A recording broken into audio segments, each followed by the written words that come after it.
آئیے خطوط نگاری کے سلسلے میں ہم غالب کی خطوط نگاری پر گفتگو کرتے ہیں۔ یہ درست ہے کہ غالب سے پہلے بھی اردو خطوط نویسی کی روایت موجود تھی، لیکن ان خطوط میں غالب کے خطوط کی سی سادگی اور سلاست نہ تھی۔ غالب کو دنیائے نثر کا مسیحا سمجھا جاتا ہے۔ سب ارباب علم اس بات سے متفق ہیں کہ انہوں نے اردو نثر کو نئی سمتوں اور جہتوں سے روشناس کرایا۔ اس سلسلے میں مولانا حالی کا خیال ہے کہ سر سید سے قبل اگر کوئی نثر وقت اور لائق پیروی ہے تو مرزا غالب کی نثر ہے۔ خواجہ احمد فاروقی اس سلسلے میں رقم تراز ہیں کہ مرزا غالب نے اردو شاعری ہی کو نیا رنگ و آہنگ نہیں دیا، جدید اردو نثر کی بنیاد بھی اپنے ہاتھوں سے قائم کی۔ مرزا غالب کی یہ نثر دراصل ان خطوط پر مشتمل ہے جو انہوں نے اپنے عزیزوں، دوستوں اور شاگردوں کو وقتاً فوقتاً لکھے۔ یہ خطوط ایک دو نہیں بلکہ ان کی خاصی تعداد ہے۔ خط لکھنا غالب کا محبوب مشغلہ تھا۔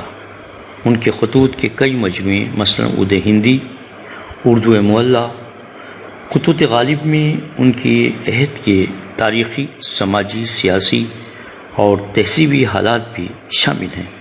اس لیے مرزا غالب کے یہ خطوط اردو ادب کا قیمتی سرمایہ کہا جا سکتا ہے۔ سرور صاحب کا خیال ہے کہ غالب کی تحریروں کا ایک ایک لفظ اہل نظر کا سرما ہے۔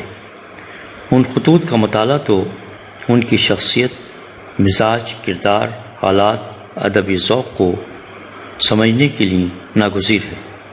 غالب کی شاعری میں عظمت ہے، رفعت ہے۔ ان خطوط میں وہ بے تکلفی ہے جس کی وجہ سے غالب آج اردو دنیا میں سب سے زیادہ محبوب تسلیم کیے جاتے ہیں۔ غالب کے بعد جن ادیبوں نے اردو خطوط نگاری میں اپنی منفرد شناخت بنائی، ان میں سر سید احمد خان، مہدی افادی، ابوالکلام آزاد، علامہ اقبال، چودھری محمد علی ردولوی، صفیہ اختر وغیرہ کے نام خاص طور پر قابل ذکر ہیں۔ لیکن ابوالکلام آزاد کے خطوط زبان و بیان اور اسلوب کے اعتبار سے اپنی علیحدہ پہچان رکھتے ہیں۔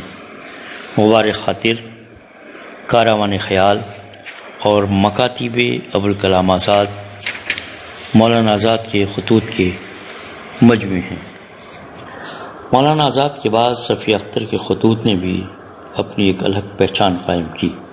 زیر لب اور حرف آشنا صفیہ اختر کے خطوط کے مجموعے ہیں۔